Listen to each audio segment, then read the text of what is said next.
যা এই এখন আমরা বাড়িতে বাইরে। কত বছর পর দেশে ফিরলাম, আনন্দে বুকটা ভরে যাচ্ছে, কিন্তু বাড়ির অবস্থা কেন? ভিতরে গিয়ে দেখি তো।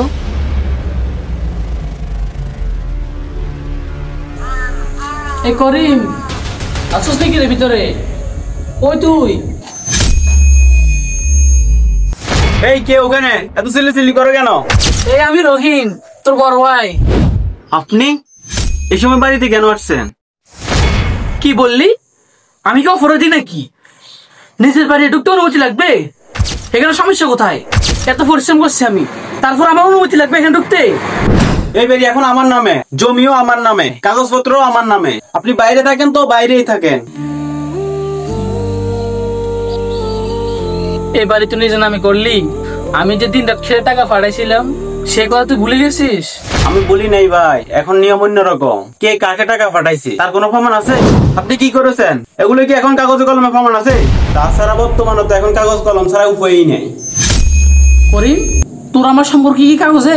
তুই যদি আমাকে বাড়ি এখানে না দিস আমি এখানে বসে থাকবো। কিন্তু এখন এই উঠান, এই দরজা, এই বাড়ি সবকিছু আমার রক্তে ঘামের টাকা।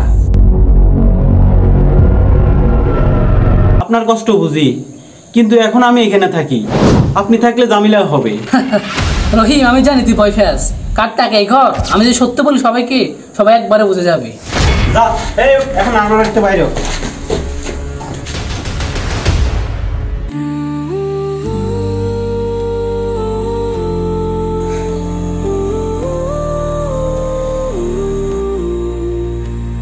হ্যাঁ, এখানে তো হয়েছে কিসের? হ্যালো রহিম, তুই কবে আসলি? নাইম ভাই, আমি কষ্ট করে 7 বছর মালয়েশিয়ায় একটা টাকা পর্যন্ত নিজের জন্য খরচ করি নাই, জমাও রাখি নাই। এবারে ইট, দরজা, জানালা সব আমি ফাটানো টাকায়। আর আমি এই বাড়িতে আর ঢুকতে পারতেছি না। দেখছেন আজকে নিয়ম। আচ্ছা করিম, সত্যি কথা বলো, কে টাকা পাঠাচ্ছে ঘর করার সময়?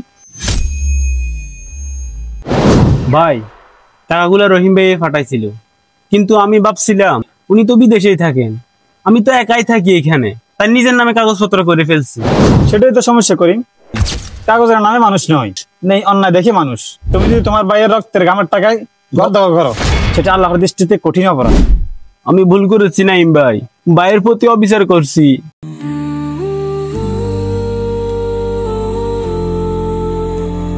ভাই আমি ভুল করেছি, আমারে ক্ষমা করে দাও।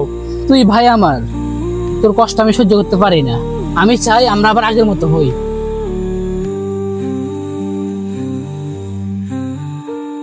শোনো ভাই, মানুষ যখন টাকা পায় তখন সম্পর্কের মূল্য ভুলে যায়, কিন্তু মনে রেখো, সম্পদে ঘর হয়, ভালোবাসার সংসার হয়। সত্যি বলছো নাইম ভাই? প্রবাসী যারা দেশের জন্য, পরিবারের জন্য নিজের সুখ হারায়, তাদের সম্মান করা ঈমানের অংশ। টাকা নয়, সম্পর্কই মানুষের প্রকৃত সম্পদ।